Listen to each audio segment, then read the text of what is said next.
So hey guys, welcome back to my channel. तो दोस्तों finally Jujutsu Kaisen का season 2 आ चुका है, जिसके फर्स्ट एपिसोड को मैं आपके लिए आज एक्सप्लेन करने वाला हूँ। लेकिन अगर आप में से किसी ने सीजन 1 नहीं देखा है या फिर इतने दिनों में थोड़ा भूल गए हो, तो मैं आपको बता दूं कि मैंने सीजन 1 को कंप्लीट एक्सप्लेन करके मेरे चैनल पर डाल रखा है, जिसका लिंक आपको डिस्क्रिप्शन और कॉमेंट सेक्शन में मिल जाएगा। तो जाकर आप पहले वो देख लेना। अब चलिए और ज्यादा देरी ना करते हुए सीजन 2 के फर्स्ट एपिसोड की एक्सप्लेनेशन शुरू कर लेते हैं। दोस्तों एपिसोड की शुरुआत में हमें गेटो को दिखाया जाता है, जो की एक सुनसान गली में कर्स स्पिरिट को हंट करने के लिए आया था। यहाँ वो उसे मारकर उसकी एनर्जी को अब्सॉर्ब कर लेता है और इस दौरान वो ये कह रहा था कि मैं इन कर्स स्पिरिट्स को इसलिए अब्सॉर्ब करता हूँ ताकि इससे मुझे नॉलेज मिले, ताकि मैं लोगों की मैजिशियन की तरह मदद कर सकूं। और यही बात मैं खुद को उस दिन के बाद से कह रहा हूँ। यहाँ पर हमें उसके सामने गोजो को दिखाया जाता है। फिर सीन चेंज होता है और हमें नरेटेड वॉइस एक फैमिली के बारे में बताती है, जो कि इस घर में कई सालों से रहते थे, मगर जब से इनका फैमिली बिजनेस लॉस में गया तब से ये लोग कर्ज में डूब गए और ये घर छोड़कर चले गए। और तब से ये मैंशन एक हॉन्टेड स्पॉट बन चुका है, जहाँ स्कूल और कॉलेज के स्टूडेंट्स अब अपनी बहादुरी टेस्ट करने के लिए आते हैं। और रूमर ये है कि इस जगह से आज तक कोई भी वापस नहीं लौट पाया है। और क्योंकि अब ये इंटरनेट का जमाना है, इसलिए रूमर्स काफी तेजी से फैल रहे हैं। जिसके बाद हमें 3 जुजुत्सु सॉर्सरर्स को दिखाया जाता है। और दोस्तों यहाँ मैं आपको बता दूं कि हमें पास्ट का टाइमलाइन दिखाया जा रहा है, जब गोजो, गेटो, उटाहिमे, योरी और मे जुजुत्सु हाई में स्टूडेंट्स हुआ करते थे। क्योंकि इस सीन में हम उटाहिमे और मे के यंग वर्जन को देख सकते हैं। ये लोग आज उसी हॉन्टेड हाउस को इन्वेस्टिगेट करने के लिए जा रहे हैं। बिल्डिंग के पास पहुंचते ही मे समझ जाती है कि इस एरिया में कोई भी कर्स एनर्जी नहीं है, जिसका मतलब ये हुआ कि कर्स स्पिरिट ने इस बिल्डिंग के अंदर अपना मैजिक कर रखा है। अंदर जाने के बाद वो लोग डिसाइड करते हैं कि उटाहिमे सेकंड फ्लोर को चेक करेगी और मे फर्स्ट फ्लोर को। अब रूमर्स के हिसाब से ये घर हॉन्टेड था, इसलिए उटाहिमे हर एक रूम को डरते हुए चेक कर रही थी, मगर उसे यहाँ चूहों के अलावा कुछ और नहीं मिलता, जिनसे डर कर वो बाहर निकल आती है। और जब मे पीछे से आकर उसको टच करती है, तब वो डर के मारे और जोर से चिल्लाती है, जिस पर मे उससे कहती है कि अगर तुम इसी तरह से चिल्लाती रही तो एक दिन तुम्हें स्क्रीम क्वीन का टाइटल जरूर मिलेगा। तो इस पर उटाहिमे कहती है कि अगर तुम मुझे डराना छोड़ दोगी तो फिर मैं चिल्लाना भी छोड़ दूंगी। जिसके बाद वो मे से पूछती है कि क्या तुमने फर्स्ट फ्लोर को पूरी तरह से चेक कर लिया, जिसके जवाब में मे बोलती है कि यही तो है फर्स्ट फ्लोर, और तब से मैं फर्स्ट फ्लोर के हॉल में ही घूम रही हूँ। जिसके बाद वो यहाँ पर कुछ चीजों को पॉइंट आउट करके बताती है कि अब तक मैंने सीधे चलते हुए इन चीजों को 3 बार देखा है, और साथ ही इस मार्क को जो कि मैंने यहाँ पर आते ही बनाया था। मे की ये बात सुनकर उटाहिमे पूरी तरह से शॉक हो जाती है, लेकिन अब उसे भी पता चल गया था कि वो लोग यहाँ पर एक लूप में फंसे हुए हैं। जिसके बाद वो दोनों एक साथ इस कॉरिडोर में आगे बढ़ने लगते हैं और अब तक उन्होंने 30 मिनट में 4.5 किलोमीटर कवर कर लिया था। लेकिन इसके बावजूद भी वो लोग घूम फिर कर दोबारा उसी जगह पर पहुंच जाते हैं। उटाहिमे कहती है कि ये एक बैरियर मैजिक है, जिसके इस्तेमाल से कर्स स्पिरिट विक्टिम्स को इस जगह पर फंसाकर जान से मारता है। अब यहाँ पर मे उटाहिमे से कहती है कि ये तो तुम विक्टिम्स के नजरिए से देख रही हो, मगर मुझे ये जानना है कि इस सिचुएशन से तुम कैसे बाहर निकलोगी। जिसके जवाब में उटाहिमे कहती है कि हम दोनों को ही पता है कि ये जगह एक लूप है, जिसको मैं पहले तो एक डोनट के शेप की तरह सोच रही थी, मगर ये ऐसा नहीं है, क्योंकि तुमने जो मार्क लगाया था उसका डिस्टेंस हर बार चेंज होते जा रहा है। जिसका मतलब ये हुआ कि ये लूप फिक्स नहीं है। तो अगर यहाँ से हम लोग फुल स्पीड में भागेंगे तो फिर ये लूप कोलैप्स हो सकता है। उटाहिमे के इस प्लान को सुनकर मे उसे 90 पॉइंट्स देती है, जिस पर उटाहिमे उससे पूछती है कि आखिर बचा हुआ 10 पॉइंट मुझे क्यों नहीं मिला। जिसके जवाब में मे उसे बताती है कि हम दोनों को अपोजिट डायरेक्शन में एक साथ भागना होगा। जिसके बाद फिर वो दोनों प्लान के हिसाब से अपोजिट डायरेक्शन में भागना शुरू कर देते हैं, जिससे फाइनली वो लूप टूटने लगता है और वो दोनों बाहर निकल आते हैं। और फाइनली अब यहाँ पर हमारे हीरो सातोरू गोजो की एंट्री होती है, जो कि यहाँ पर उटाहिमे से कहता है कि मैं तुम्हें बचाने के लिए आ गया हूँ, सच सच बताना क्या तुम यहाँ पर रो रही थी। जिस पर मे कहती है कि अगर मैं भी यहाँ पर रो रही होती तो क्या तुम मुझे भी इस तरह कंफर्ट करते। तो इस पर गोजो कहता है कि मुझे पता है कि तुम नहीं रोने वाली, क्योंकि तुम स्ट्रॉन्ग हो। और अब यहाँ पर अपनी बेइज्जती सुनकर उटाहिमे को बहुत ज्यादा गुस्सा आ जाता है और वो गोजो से कहने लगती है कि मैं तुम्हें नहीं छोड़ने वाली। मगर तभी उस हॉन्टेड हाउस का कर्स स्पिरिट सामने आ जाता है, मगर गेटो तुरंत वहाँ आकर अपने कर्स स्पिरिट से उसको सॉलो कर लेता है और वो गोजो से कहता है कि तुम्हें इस तरह किसी कमजोर को बुली नहीं करना चाहिए। तो फिर गोजो कहता है कि आखिर स्ट्रॉन्ग को बुली कौन करेगा। और उन सब की बातों से उटाहिमे काफी ज्यादा इरिटेट हो रही थी। और तभी वहाँ पर शोको की एंट्री होती है, जिसको देखकर उटाहिमे काफी खुश हो जाती है और तुरंत जाकर उसके गले लग जाती है और कहती है कि मुझे खुशी है कि तुम उन दोनों की तरह मुझे बुली नहीं करती हो। मगर अभी भी वो दोनों उटाहिमे का मजाक उड़ा रहे थे। जिसके बाद फिर वो लोग यहाँ पर किसी रिचुअल के बारे में बात करने लगते हैं। तभी मे को तोबारी के बारे में याद आता है, जो कि उन्हें कार से यहाँ पर छोड़ने के लिए आई थी, मगर इस बारे में तो यहाँ पर किसी को भी कोई खबर नहीं थी। जिसके बाद फिर सीन चेंज होता है और हमें जुजुत्सु हाई का सीन दिखाया जाता है, जहाँ पर प्रिंसिपल मासामिची यागा इन तीनों से पूछ रहे होते हैं कि तुम में से वो कौन था जिसने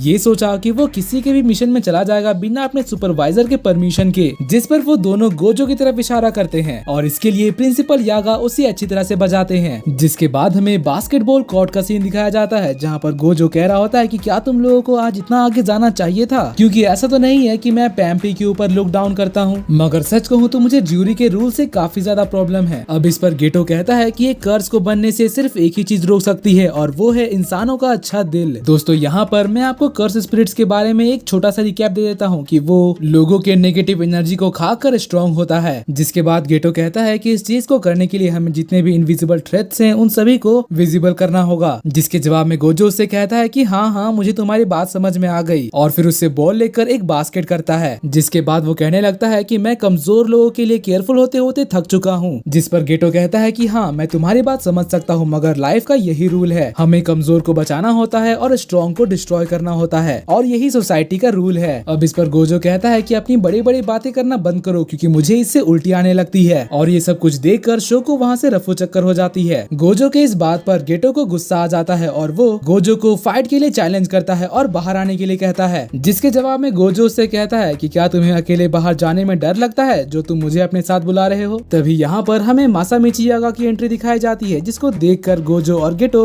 लड़ाई छोड़कर एक्सरसाइज करने का नाटक करने लगते हैं। यहाँ पर मासामिची यागा उन दोनों के लिए एक नया मिशन लेकर आए थे। उन दोनों को एक दिन के लिए एक लड़की का बॉडीगार्ड बनना था। ये लड़की मास्टर तेंगेन के लिए वेसल बनने वाली थी। यहाँ पर मासामिची यागा उन दोनों को बताते हैं कि मास्टर तेंगेन के पास आर्ट ऑफ इमॉर्टैलिटी है, लेकिन इसका मतलब ये नहीं कि वो इमॉर्टल हैं। उनको समय समय पर अपनी बॉडी चेंज करनी होती है ताकि उनके पास जो नॉलेज है वो इस वर्ल्ड में बना रहे। जिसको सुनकर गोजो कहने लगता है कि ये तो बहुत ही कूल है, मगर गेटो कहने लगता है कि मास्टर तेंगेन अभी जैसे हैं वैसे बिल्कुल भी नहीं रहेंगे क्योंकि अभी जो मास्टर तेंगेन है वो तो मर जाएंगे और जो मास्टर तेंगेन नए बॉडी के साथ आएंगे उनका पर्सनालिटी थोड़ा अलग होगा, मगर उन्हें भी Tom's of the star corridor के अंदर ही रहना होगा ताकि वो वहाँ से जुजुत्सु हाई के लोकेशन को प्रोटेक्ट करते रहें। इसलिए ये सेरेमनी हर 500 सालों में एक बार होता है और ये जरूरी भी है ताकि ह्यूमैनिटी बनी रहे, वरना कर्स स्पिरिट्स की पॉपुलेशन बढ़ जाएगी और हमारी घट जाएगी। वैसे दोस्तों यहाँ पर सारी इन्फॉर्मेशन ठीक से नहीं बताई गई थी, मगर क्योंकि मैंने मांगा पढ़ रखा है और मुझे इसकी स्टोरी अच्छे से पता है इसलिए मैंने आपको समझाने के लिए इस जगह पर थोड़ा डिटेल से बता दिया है। अब यहाँ पर मासामिची यागा उन दोनों को बताते हैं कि उस लड़की का लोकेशन लीक हो गया है और 2 लोग उसे मारने के लिए ऑलरेडी निकल भी चुके हैं ताकि ये रिचुअल कंप्लीट ना हो सके। इसलिए तुम लोगों को उस लड़की को प्रोटेक्ट करना है, लेकिन अगर तुम लोग इसमें फेल होते हो तो फिर इस सोसाइटी में काफी बुरा इम्पैक्ट पड़ेगा, इसलिए इस बात का अच्छे से ध्यान रखना। जिसके बाद फिर हम देखते हैं कि वो दोनों उस लड़की के लोकेशन में पहुंच जाते हैं। गेटो लिफ्ट की मदद से उस लड़की के रूम की तरफ बढ़ने लगता है और गोजो नीचे से उस बिल्डिंग के एरिया पर नजर रख रहा था। यहाँ पर वो दोनों एक दूसरे से फोन के इस्तेमाल से बात कर रहे थे और फिर जैसे ही गेटो उस लड़की के रूम का डोरबेल बजाता है वहाँ पर एक बॉम्ब का धमाका होता है। अब यहाँ पर गेटो तो अपने कर्स स्पिरिट की मदद से उस धमाके से बच जाता है। तो फिर गोजो उसे कहता है कि अगर वो लड़की मरती है तो फिर इसमें तुम्हारा फॉल्ट होगा, इसलिए फिर वो तुरंत खिड़की से कूदकर उस लड़की को बचाने के लिए चला जाता है। और बात करें उस विलन की तो वो गेटो की इस टेक्निक को देखकर हैरान रह गया था, लेकिन फिर वो उसके यूनिफॉर्म को देखकर समझ जाता है कि ये तो एक जुजुत्सु सॉर्सरर है और फिर वो गेटो से कहता है कि उस बच्ची को हमारे हवाले कर दो वरना मरने के लिए तैयार हो जाओ। अब इस पर गेटो उससे कहता है कि इस हवा में तुम्हारी आवाज सुनना काफी ज्यादा डिफिकल्ट है, इसलिए अगर तुम मेरे पास आओगे तो फिर हम लोग अच्छे से बात कर पाएंगे। और बात करें गोजो की तो उसके ऊपर भी नीचे एक विलन अटैक कर देता है, मगर उसका एक भी हथियार गोजो को टच तक नहीं कर पाता और ये चीज देखकर वो विलन कहने लगता है कि तुम तो शायद वही फेमस गोजो सातोरु होगे। मैंने सुना है कि तुम बहुत ही ज्यादा स्ट्रॉन्ग हो, लेकिन आज पता चल जाएगा कि असली माजरा क्या है। जिसके जवाब में गोजो से कहता है कि मैं तुमसे फाइट करके यहाँ पर ज्यादा तबाही करना नहीं चाहता हूँ, इसलिए तुम अगर पहले ही हार मानकर मेरे सामने बैठकर रोने लग जाती हो तो फिर मैं तुम्हारी जान बख्श दूंगा। तो बोलो तुम क्या करना चाहते हो। जिसके बाद फिर हमें एक बिल्डिंग में 2 लोगों को बात करते हुए दिखाया जाता है। यहाँ उनमें से एक पर्सन कहता है कि अब ये शुरू हो चुका है, मगर जहाँ तक मुझे लगता है बांसेई के लोग जुजुत्सु के लोगों को हरा नहीं पाएंगे, मगर इस बात की मैं आपको गारंटी देता हूँ कि मैं आपको पे बैक जरूर करूंगा। वैसे जेनी क्या मैं तुम्हारा एक फोटो ले सकता हूँ। जिसके जवाब में वो कहता है कि अभी तो हम इसके दूसरे साइड में हैं, मगर मैं तुम्हारा ऑफर लेने के लिए तैयार हूँ और मेरा नाम फुशिगुरो है, इसलिए ये बात तुम याद रखना। दोस्तों मैं आपको बता दूं कि यही पर्सन मेगुमी फुशिगुरो का फादर है। और दोस्तों इसी के साथ आज का ये एपिसोड यहीं पर खत्म होता है। अगर आपको मेरी एक्सप्लेनेशन और ये एपिसोड पसंद आया तो प्लीज वीडियो को लाइक कर दीजिएगा और जाने से पहले चैनल को सब्सक्राइब करके बेल नोटिफिकेशन को भी ऑन कर लीजिएगा, क्योंकि इसके आने वाले सभी एपिसोड्स आपको मेरे चैनल पर सबसे पहले मिलने वाले हैं। तो मिलते हैं आपसे अगली वीडियो में, तब तक के लिए bye bye, be happy, be safe and thanks for watching.